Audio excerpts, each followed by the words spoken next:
Welcome back to Athens Happens. I'm Aiden McDougall, digital content producer for The New Political. And I'm Megan Taylor, digital content creative for The New Political.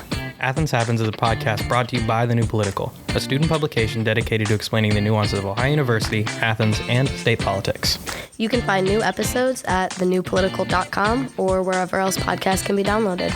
Quick shout out to Feedback. Feedback is a podcaster's database and has ranked Athens Happens as a top 25 political podcast in Ohio. Thank you, Feedback. Now, today's episode is going to be a little different. We're going to have a broad discussion over the recent events with the United States federal government. On September 30th, U.S. Congress avoided a government shutdown. On October 3rd, Kevin McCarthy was voted out of his seat as Speaker of the House of Representatives. The federal funding package that was approved by Congress passed the House 335-91 and the Senate 88-9, extending funding and provisions until mid-November. As to Kevin McCarthy, this is the first time in the history of the United States that a speaker has been voted out of their position.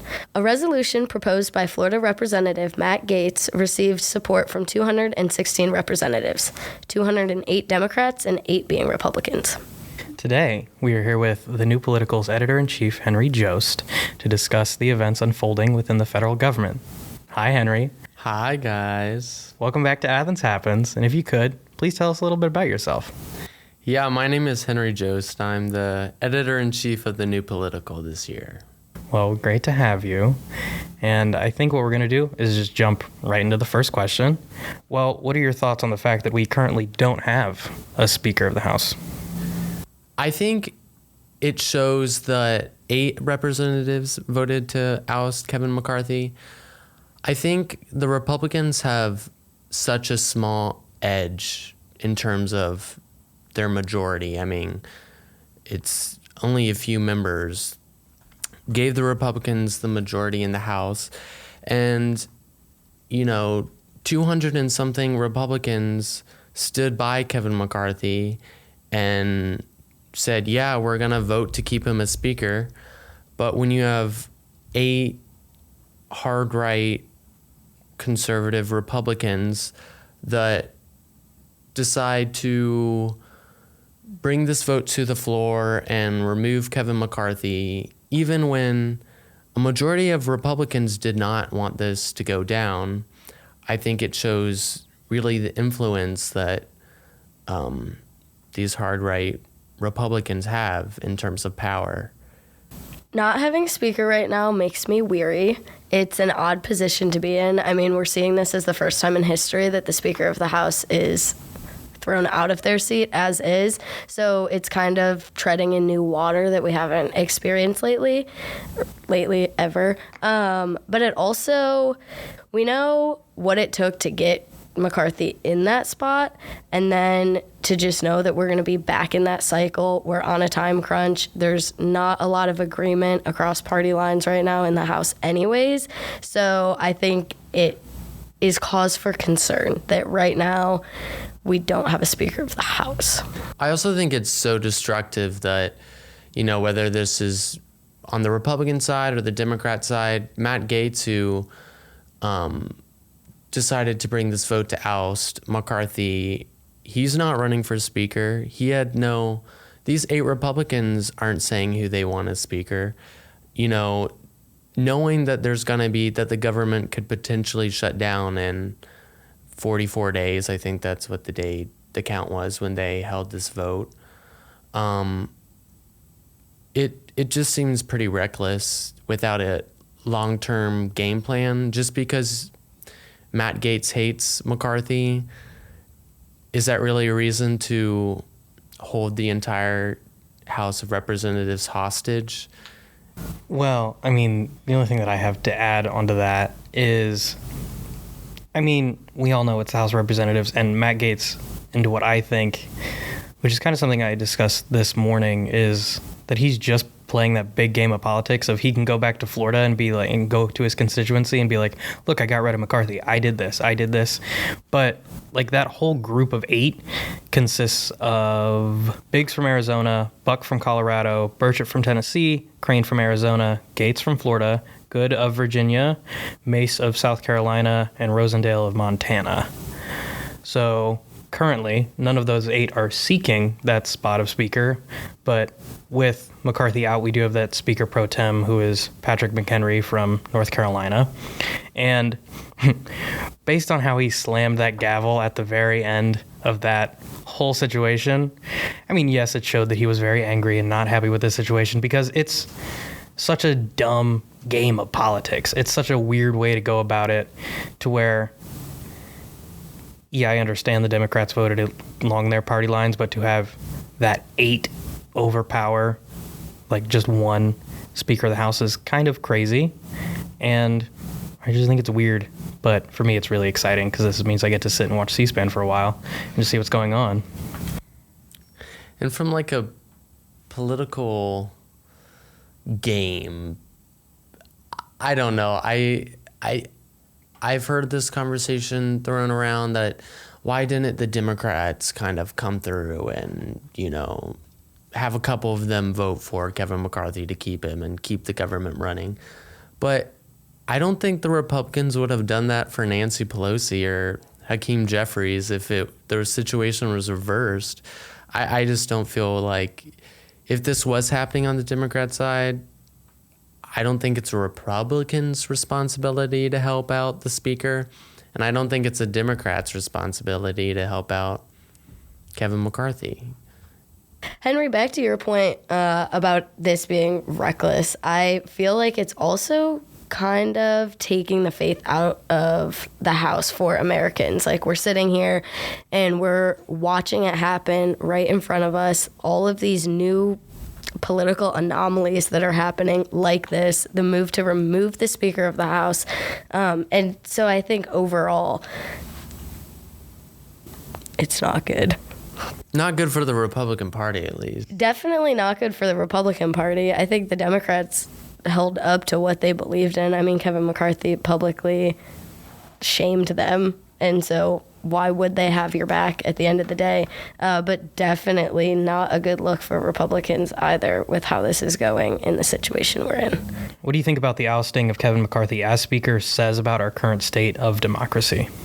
Well, I think it says that only a few one member of Congress has the power to sway and put a standstill to the entire government, pretty much. I mean, in terms of the House, I mean, only 8 people voted to oust him. I mean, what does that say about the 200 other Republicans that were voted for to do their job? And, you know, they didn't vote to oust the guy. It's only these people in these districts that they could do whatever they want and they're still gonna win no matter what because, you know, it's so red. I think it shows that the current state of democracy is unstable. I mean, we have obviously bigger issues to deal with. We have a lot of other things going on, and we elected these people to do their job. And instead, this is like the biggest issue is ousting Kevin McCarthy. And it's like, really, this is not like, there's so many other things to focus on. And so to like play the political game like you were talking about earlier, Aiden, is like that's more important than all of these other things that need to be done. And so I think it just shows that like the hatred or the dislike across party lines right now is like what's most important. Like the most important thing was to get Kevin McCarthy out when it really just breaks it up. We don't have a speaker. The Republican Party kind of seems like they're falling apart over this, and we have no bipartisanship whatsoever going forward. It's weird because I think it is taking that political game to a very, very front stage level instead of like talking to like each other in like their respective offices in the House, or even like just discussion and passing by in like a hallway and just working things out on like the floor. But to take it to the floor, take that motion and follow through with the vote that happened was not just Gates just gaining political power, but it was also the fact that McCarthy kind of hasn't kept up his end of whatever deal he's made on either side of the aisle. He's not held up his promises that he made to the Republicans, and he's not held up the promises he's made to Democrats, which is kind of why, but it's not why like the Democrats voted to oust him. It was just kind of that whole again, politics game on like such a big level, but I think it's just shows that democracy in itself for the House is kind of very, very weak, because this has never, ever, ever happened before.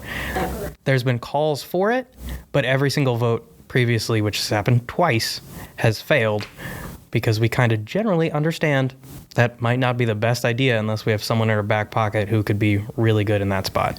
And I mean, Matt Gaetz is such an interesting political figure. I think he's just, I mean, he's a famous guy now. You know, how many representatives can you name? But Matt Gaetz, I mean, he's going to go down in history for, what he has done. Do we think we'll see another 15 round of votes when we do come up with a new prospective Speaker of the House? It's probably more than likely than it is not. I mean, I don't know if 15 rounds of votes is how many it is going to be, but I definitely think it's going to be, if this person that is running a speaker doesn't appease to only, 8 of the Republicans in the House, then he can't be elected speaker, So it's going to be hard to find someone that everyone will vote for. I mean, there's a reason it took 15 rounds in the first place, and we always knew it was going to be Kevin McCarthy running. Now, we don't even know who is going to be running for speaker. I mean, there's a couple of people that have thrown their name in, but if there's more than one, two, there's a bunch, then that's going to be a whole nother ball game that we just haven't experienced yet. See, it's weird for me personally, because I would love to sit and watch C-SPAN for 15 rounds or even more, just watch it happen and hear the same names called, and certain things change like what happened before, but I know how bad it'd be politically, and just to actually have a functioning government that seems like we understand what's going on. I would love to not see that, to see it as one person collectively is agreed upon, but I think we will get close to a handful of rounds of votes, just again because there are so many people, like you said, Henry, that have thrown their hat in already, and then also to the fact that to be a Speaker of the House, you don't have to be a representative in Congress, which I don't know why we wrote it that way, because it feels so weird, but it could literally be anyone they pick off the street and just name them to be Speaker, and it's so weird. But Matt Gaetz voted for Donald Trump, I think, the first round. I think when we went the original 15 rounds for Kevin McCarthy, I would argue we were in a less polarized time period than we are right now in the House. I feel like tensions are even higher now than they were going for Kevin McCarthy. So now there's more tension. There's a time limit. It took 15 rounds and 4 days of voting for Kevin McCarthy, and now, like you were saying, and both of you were saying, we have people who've thrown their hats in, but nobody really in it. We're on a time limit. Tensions are super high. There's really no communication between party. They're at each other's throats right now, and I feel like it might actually go further than 15. I feel like I don't see them having somebody who were we talking about this morning? Jordan? It seems like everybody who is putting their name in is super polarized and probably not going to have an easy win to those votes. And so it's like, where are we? We're worse off than we were before, and we thought that was bad. The weird thing to me is I mean, Kevin McCarthy is not some moderate Republican. It really showcases the polarization within the Republican Party right now. I mean, they won in the midterms, but they can't figure out how to work together. And we're entering a presidential year. One of the most contentious, if not important, presidential elections that we've had for both parties, I would argue. And I just find it weird that they're not really focused on messaging right now. I mean, what is it? The election's almost a year away. I mean, you would think you would try to get everyone on message. And I mean, even when the Democrats were running, when it was like Biden, everyone was like, okay, we're gonna figure out our overall party message. This is who we want to be. He's the guy. And that we aren't seeing that right now on the Republican side. Yeah, there's a lack of consensus in the Republican Party itself, and then add that to the fact that there's tension between the Democrats and the Republicans over this issue, many other issues, and what be it, and it doesn't look good.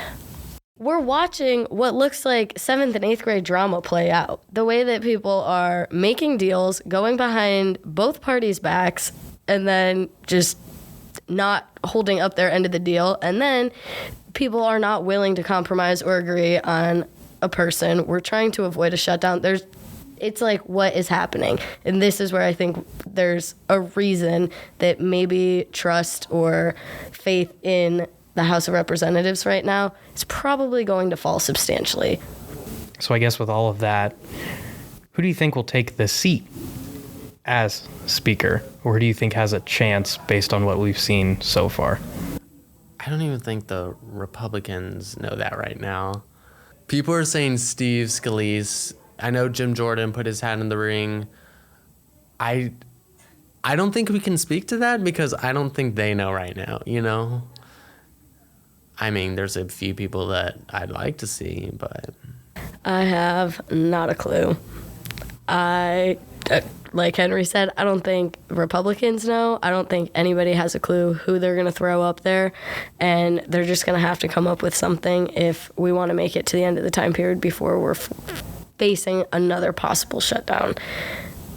And in that case, it's going to be whoever wants it, whoever wants to step up, and we're just going to go through the whole cycle again. Yeah, I think off the rip, Scalise for sure will probably have something, maybe. But even Patrick McHenry, who's Speaker Pro Tem right now, I don't know if he will. I know the whole reason he's Pro Tem is because he was McCarthy's pick. That's kind of how that works. But Jim Jordan's in the ring, and an Ohio representative from the 4th District, which I grew up there. And personally, I don't think he's done a lot for Ohio, but he's done some things, and he has certain opinions that kind of actually yield results for that district, so I will give him that. And today I saw that Secretary of State Frank LaRose and Attorney General Dave Jost both supported the idea of Jim Jordan as Speaker of the House, too. Donald Trump has been thrown in the ring, but I don't know how that's going to play out.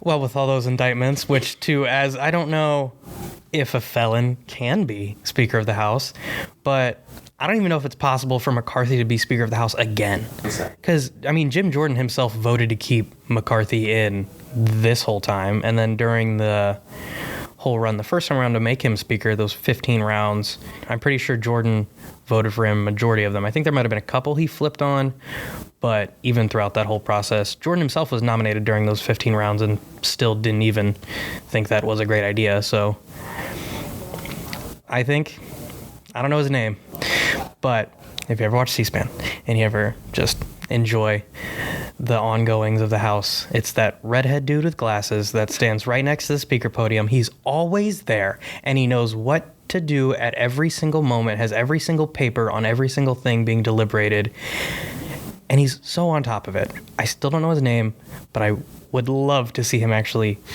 have a position like Speaker, because it doesn't matter who's sitting up there, even if when it was Pelosi or if it was McCarthy or literally anyone is sitting up there. Even during State of the Union, he's up there with the president, vice president, and speaker. He's just there doing all the stuff, routine stuff for the House in the way that he does. And I'm like, I wouldn't hate to see what he's thinking. Well, another question that I have is, do you think we will near another government shutdown before the November 17th deadline, given the fact of everything that's going on in the House, what's happened before with the coming down to the wire, and the fact that we don't really have a solid set-in-place speaker? A small part of me is hopeful that we won't come near another government shutdown before that deadline, and hopeful that we can get it together and they can put somebody up and vote them in and we can start getting to work. However, the realistic side of me is not so optimistic. I think with the circumstances at hand, with how much divide there is, again, not only between parties, but now we're seeing a lot of divide in the party itself. There isn't a lot of agreement, and to move forward, we're in this weird situation where we need to have a new speaker come up. We need to get that done, and there's also a deadline in place. So probably we will near another government shutdown before that deadline, which in itself is horrifying. No, I entirely agree, because I don't think we will have a set in place, cohesive solution as to speaker by the time that this carries on, because this funding that was set in place on September 30th only goes until November 17th.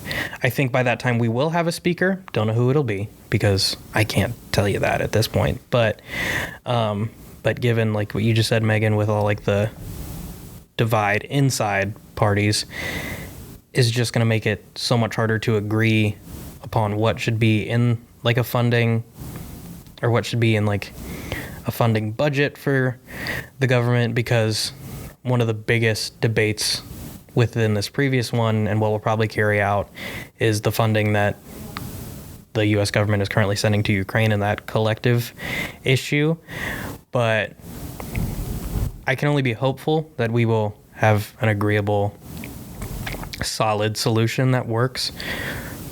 But I don't think we will, given everything that we've seen, such as party divisions or even to the person themselves. Wrapping up as our final point of discussion and question, do you see any solutions to avoid this continuous cycle of nearing a shutdown? None that will be substantial, or none that will actually cause a form of change in a way that we haven't seen yet. But the only biggest solution I can see is the fact that members of Congress should not be paid if the government shuts down. The fact that anyone else who works in the government who isn't who isn't an elected member doesn't get paid. So the president still gets paid, vice president still gets paid, members of Congress, all of them get paid. All the staffers and anyone in the military or anything like that includes anything to do with all of that does not get paid if the government shuts down. I would agree. I don't see really a way to prevent these shutdowns or these disagreements. If that's when they happen, we can't come to one cohesive agreement on these issues, then I think at the end of the day, if we're forced into a shutdown, it should be the people who force us into that position not getting paid. Where we sit is when we have these shutdowns, it's service members, it's Pentagon civilians, it's all of these people are expected to work without getting paid, and they're not even the ones who are sitting in the room yelling at each other, not agreeing on things. So I think if we follow like what you were saying, Aiden, and Congress would not get paid when they force us into these shutdowns, I think it would make them take a step back and put into perspective a little bit more like, okay, let's find a middle ground, or let's find a solution so that we don't have to be forced into this shutdown. But right now, nothing for them is at stake. They go in, they sit there, they go back and forth on these things, they don't come to a conclusion, and then the government shuts down, they go home, come back, and they're continuously getting paid. Yet it's all the other members of the government who are not getting paid but expected to continue working. And I don't know, I think the only way to avoid these shutdowns is to put something on the line for the members who are deciding whether we're going to shut down or not. Well, there is one thing that I think that is at stake for them, and it's if they continue to reach this point in this cycle of nearing a shutdown or even failing to act and actually having a shutdown happen, if their constituents realize that this is not an effective way to lead, then they could lose their seat in the House of Representatives or Congress. But that's the only thing as of now that I could see is at stake for them. But I think most just don't really care about that at this point, when most prominent would be Matt Gaetz himself. The fact that he could have ended this cycle of nearing a shutdown so much sooner and agreeing with what the party thought was right and what his constituents most likely wanted to see, but instead he went after McCarthy following this vote and removing him, and now that's going to be his platform of, I got rid of McCarthy, but on the backside of that, I almost shut down the government at the same time. Yeah, and that's all stuff that people have to keep in mind then in the next election cycle, or I think it's just something that's more short-term memory. I don't think these shutdowns, and I don't think a lot of people even pay attention to who's voting which way, so they don't know who's actually at fault for the shutdowns. Well, Henry, we want to thank you for being here, and thank you for everything that you brought along and added to the discussion, so thank you. Thank you for having me. And that's a wrap for this episode of Athens Happens. If you're interested in joining the New Political, come see us in the Radio Television Communications Building on Sundays from 7 to 8 p.m. Also, make sure to check out thenewpolitical.com for more podcast episodes and other content. Thank you, and until next time. Bye.